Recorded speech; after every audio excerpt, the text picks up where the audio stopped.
जून start हो चुका है, यानी कि बच्चों की समर वेकेशंस शुरू हो चुकी हैं। अब जैसे ही गर्मी की छुट्टियां आती हैं, बच्चों के माइंड में क्या होता है? पूरे दिन सिर्फ मस्ती, किसी का कोई टाइम नहीं है, किसी का कोई डिसिप्लिन नहीं है, किसी की कोई टाइमिंग्स नहीं है, कोई रूटीन फॉलो नहीं होगा, कोई पढ़ाई की बात नहीं करेगा, कोई लिखाई की बात नहीं करेगा, कोई टेंशन नहीं। हम पूरा दिन खेलेंगे, सोएंगे, लेट तक जागेंगे, मूवीज़ देखेंगे, कार्टून्स देखेंगे और खूब सारा फन करने वाले हैं और काफ़ी सारी यमी यमी चीज़ें हम खाने वाले हैं, और यही है हमारे लिए समर वेकेशंस। बट हम पेरेंट्स के लिए यही डेफिनेशन थोड़ा सा डिफरेंट होती है। ये सारी चीज़ें हम भी चाहते हैं कि हमारे बच्चे फ़न करें, इंजॉय करें, बट एक लिमिट के अंदर, एक टाइम बाउंड्री के अंदर। अब ये हमारी क्रिएटिविटी है कि हम बच्चों से यही शेड्यूल कैसे फॉलो करवाएं, हम फन एक्टिविटीज़ को किस तरीके से करवाएं कि उसमें हम कुछ लर्निंग की चीज़ें भी ऐड कर पाएँ, उसमें हम कुछ न कुछ प्रोडक्टिव ज़रूर ऐड कर पाएंगे अगर हम ये 5 स्मार्ट आइडियाज़ फॉलो करने वाले हैं। दोस्तों, ये 5 स्मार्ट आइडियाज़ जो कि आज के हम वीडियो में डिस्कस करने वाले हैं, ये हमें हेल्प करने वाले हैं इस समर वेकेशंस अपने बच्चों को इंगेज रखने में, प्लस उनसे कुछ प्रोडक्टिव करवाने में, प्लस उनमें कुछ लर्निंग की एक्टिविटीज़ ऐड करने में। स्टार्ट कर लेते हैं वन बाय वन। सबसे पहला जो स्मार्ट आइडिया है, हमें फोकस करना है उनकी फिजिकल एक्टिविटीज़ के ऊपर। फिजिकल एक्टिविटीज़ यानी कि आउटडोर एक्टिविटीज़। अब इसमें हमें करना क्या है? इसमें हमारे पास सिर्फ 2 टाइम ऐसे होते हैं जिनमें हम फिजिकल एक्टिविटीज़ करा सकते हैं, मॉर्निंग का टाइम और इवनिंग का टाइम। मॉर्निंग का टाइम मैं मान सकती हूँ, कभी कभी बच्चों का मन नहीं है, वो लेट उठेंगे, कोई इशू नहीं है, आप उस दिन शाम को करवा लीजिए। बट जिस दिन बच्चे जल्दी उठ गए हैं, उस दिन आप मॉर्निंग में उनको मॉर्निंग वॉक पे लेके जा सकते हैं, उनके साथ रनिंग कर सकते हैं, उनके साथ जॉगिंग कर सकते हैं, उनके साथ कोई भी ऐसा गेम खेल सकते हैं जिसको वो इंजॉय करें। जैसे कि आप वॉलीबॉल खेल सकते हैं, फुटबॉल खेल सकते हैं, क्रिकेट खेल सकते हैं, आप उनके साथ साइकिलिंग कर सकते हैं, आप उनके साथ बास्केटबॉल खेल सकते हैं, आप उनके साथ स्विमिंग पे जा सकते हैं। ऐसी सारी एक्टिविटीज़ हम कर सकते हैं जिसमें बच्चे एंजॉय भी करेंगे, प्लस उनकी फिजिकल एक्सरसाइज भी होने वाली है। बच्चे जितना फिजिकली एक्टिव रहेंगे, उतना ज़्यादा उनका डेवलपमेंट होगा, उतना ज़्यादा उनकी ग्रोथ होने वाली है। सो बच्चों को कुछ ऐसी एक्टिविटीज़ में हम कितना स्मार्टली इंगेज कर पाते हैं, ये डिपेंड करता है हम सारे पेरेंट्स के ऊपर।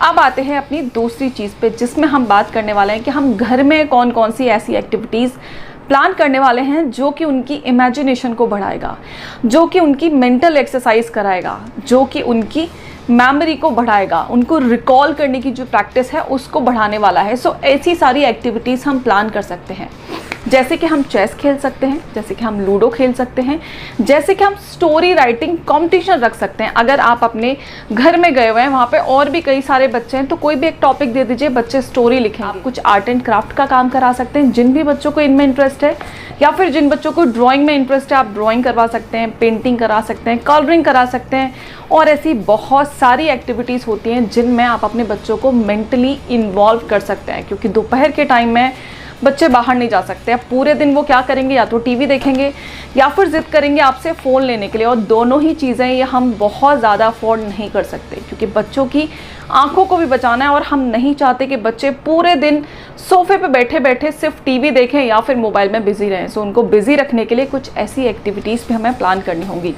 कुछ आप पजल्स प्लान कर सकते हैं, कुछ एक अंताक्षरी ऐसी होती है, एक अंताक्षरी जिसमें हम गाने गाते हैं, सॉन्ग्स चूज़ करते हैं, बट कुछ अंताक्षरी बच्चों के लिए स्पेशली वर्ड्स की होती हैं, जिनमें वो इंग्लिश के मीनिंग बोलने वाले स्टोरी बुक्स आती हैं। आप वो बच्चे को एनकरेज कर सकते हैं पढ़ने के लिए, क्योंकि हमारे टाइम में पंचतंत्र की कहानियाँ होती थी, हम उन्हें बहुत मज़े लेके पढ़ते थे, हमें बहुत इंटरेस्ट था वो सारी चीज़ें पढ़ने में। तो बच्चों के लिए कुछ इंग्लिश की, कुछ हिंदी की, आप काफ़ी सारी स्टोरी बुक्स ला सकते हैं, बच्चे वो पढ़ सकते हैं, उनसे कुछ न कुछ मोरल वैल्यूज़ उन्हें डेफिनेटली मिलने वाली। अब हम बात कर लेते हैं तीसरी सबसे इम्पॉर्टेंट चीज़, जो कि बच्चों के लिए सबसे ज़्यादा इम्पॉर्टेंट है, स्पेशली इन वेकेशंस में, और वो है दोस्तों खाने पीने की चीज़ें, यानी कि डाइट। डाइट में बच्चा चाहता है कि उसको पूरे दिन वो सारी चीज़ें मिलें जो कि उसको पसंद है, और बच्चों को क्या पसंद होता है? ज़्यादातर फास्ट फूड, ज़्यादातर ऐसी चीज़ें जो कि उसकी हेल्थ के लिए बिल्कुल भी अच्छी नहीं होती। अब उसमें हम पेरेंट बहुत ज़्यादा स्ट्रिक्ट नहीं हो सकते, क्योंकि छुट्टियाँ हैं, हम नहीं चाहते बच्चों का मूड स्पॉइल करना। सो हम क्या कर सकते हैं? हम डेली एनकरेज करेंगे बच्चों को कोई भी एक हेल्दी चीज़ खाने के लिए, और उसके लिए हम एक दिन कोई भी डिसाइड करने वाले हैं वीक में। इस दिन आप जो खाना चाहो खा सकते हो, आप आइसक्रीम खा सकते हो, आप मैगी खा सकते हो, आप बाहर जाके पास्ता खा सकते हो, आप फ्रेंच फ्राइज़ खा सकते हो, आपका जो मन है वो खा सकते हो, बट पूरे वीक आपको कुछ ना कुछ हेल्दी ज़रूर खाना है। जैसे कि कुछ बच्चों को भिंडी पसंद नहीं है, कुछ बच्चों को शिमला मिर्च पसंद नहीं है, सो वो थोड़ा थोड़ा वो खाना शुरू करेंगे और इस 1 महीने में शायद अगर वो थोड़ा थोड़ा भी खाना शुरू करते हैं तो कुछ चीज़ों का टेस्ट डेवलप हो जाएगा और फाइनली वो कुछ चीज़ें तो एटलीस्ट खाना सीख जाएंगे। सो इसी बीच में हमें उनका डाइट का स्पेशली ध्यान रखना है। डाइट में क्योंकि गर्मियां हैं तो हमें बहुत ज़्यादा ध्यान देना होगा लिक्विड्स के ऊपर। अब लिक्विड्स में आपको क्या क्या देना है? लिक्विड्स में सबसे पहले लेमन वाटर आपको बहुत ज़्यादा देना है। लेमन वाटर बहुत ज़्यादा का मेरा मतलब है मीठा नींबू पानी नहीं, उसमें खूब सारी चीनी घोल के बच्चे को पूरे दिन नहीं पिलानी है। आप कभी नमकीन दे सकते हैं, आप कभी मीठा दे सकते हैं, आप कभी लस्सी दे सकते हैं, आप कभी बच्चे को आम पन्ना दे सकते हैं, कभी उसको सिंपल छाछ दे सकते हैं, कभी आप उसको सिंपल पानी दे सकते हैं, कभी आप उसको फ्रूट वाटर दे सकते हैं। जैसे कि हमने एक वीडियो में डिस्कस किया था कि 1 गिलास पानी में हम कुछ फ्रूट्स कट करके डाल देंगे और उन फ्रूट्स का जो टेस्ट, जो फ्लेवर उस पानी में आ जाएगा वो बच्चों को काफ़ी अच्छा लगता है। सो इस तरह के कुछ ड्रिंक्स हम बच्चों को बना के दे सकते हैं। शेक्स ऑफ कोर्स बच्चों को बहुत पसंद होते हैं, जूसेस बच्चों को बहुत पसंद होते हैं। सो ऐसी सारी चीज़ें हम बच्चों की डाइट में ऐड कर सकते हैं जो बच्चे इंजॉय करने वाले हैं और बच्चों के लिए लिटरली एक ट्रीट होने वाली है। जिन चीज़ों में ज़्यादा नरिशमेंट है, जिन चीज़ों में बहुत ज़्यादा न्यूट्रिएंट्स हैं, जिन चीज़ों में विटामिन सी ज़्यादा है, फाइबर ज़्यादा है एंड वाटर कंटेंट उनका ज़्यादा है, हम ऐसी चीज़ें अपने बच्चे की डाइट में ज़रूर ऐड करेंगे। बहुत ज़्यादा फोर्सफुली नहीं, बट उनको समझा के, बुझा के, थोड़ा एनकरेज करके, थोड़ा मोटिवेट करके, थोड़ा तारीफ़ करके, थोड़ी तालियां बजा के उनको ये चीज़ें खिलाएंगे और पिलाएंगे। मे बी वो कुछ दिन बाद इन्हीं को इंजॉय करने लग जाएं। अब चौथी सबसे इंपॉर्टेंट चीज़ जो कि पेरेंट्स की फेवरेट होती है, पेरेंट्स उसको छोड़ना नहीं चाहते, वो है दोस्तों शेड्यूल। छुट्टियां शुरू होने का मतलब होता है बच्चों के लिए फुल मस्ती, किसी चीज़ का कोई टाइम नहीं है, वो लोग कोई शेड्यूल फॉलो नहीं करना चाहते। उन्हें बिल्कुल पसंद नहीं है कोई 7 बजे उन्हें उठा के बिठा दे और बोले आप योगा कर लो। बट हम पेरेंट्स यही चाहते हैं कि बच्चे एक पर्टिकुलर शेड्यूल ज़रूर फॉलो करें। 7 बजे के बजाय आप 8 बजे उठ सकते हो, 9 बजे के बजाय आप 10 बजे नाश्ता कर सकते हो, आपका डिनर 1 घंटे लेट हो सकता है, आपका प्ले टाइम 1 घंटे एक्स्ट्रा हो सकता है, बट कुछ तो लिमिट्स आपको सेट करनी होंगी। आप डिले कर सकते हो, थोड़ा पोस्टपोन कर सकते हो, बट एक शेड्यूल आपको फिर भी फॉलो करना है। सो एक टाइम लिमिट आप बच्चों को दे दें कि 9 to 10 आप ये काम कर सकते हो, 10 to 11 आप कर सकते हो, 1 घंटा आप डिले कर सकते हो, बट उससे ज़्यादा नहीं, क्योंकि उससे क्या होता है पूरा शेड्यूल डिस्टर्ब हो जाता है। बच्चों को फॉर्मली ये चीज़ समझा दें कि कुछ चीज़ें डिले हो सकती हैं, कुछ चीज़ें पोस्टपोन हो सकती हैं, बट डजंट मीन कि आप उनकी टाइमिंग्स बिल्कुल हटा दो। हर चीज़ का एक रूल होता है, हर चीज़ का एक शेड्यूल होता है जो कि हमें कहीं ना कहीं फॉलो करना पड़ता है।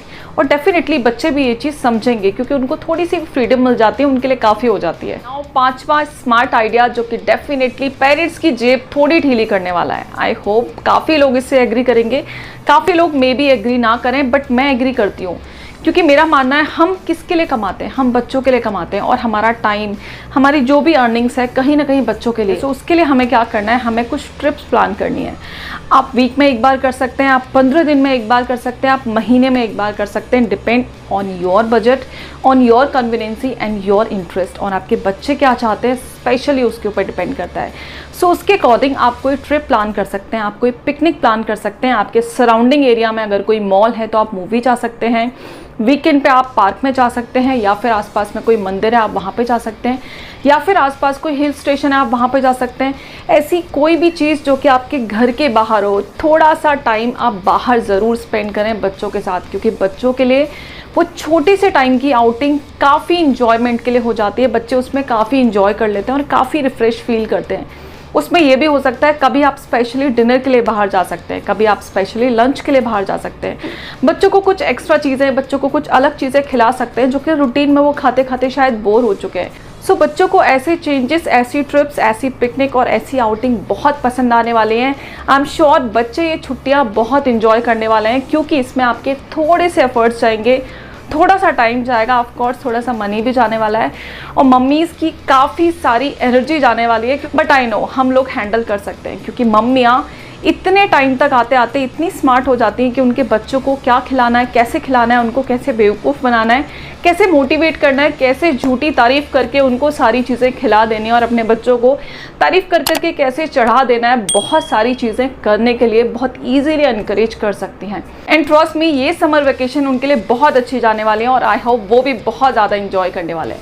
आई होप आपको इन्फॉर्मेशन यूज़फुल लगी हो। अगर लगी है तो प्लीज़ इसे लाइक करें, शेयर करें और कमेंट करना बिल्कुल न भूलें।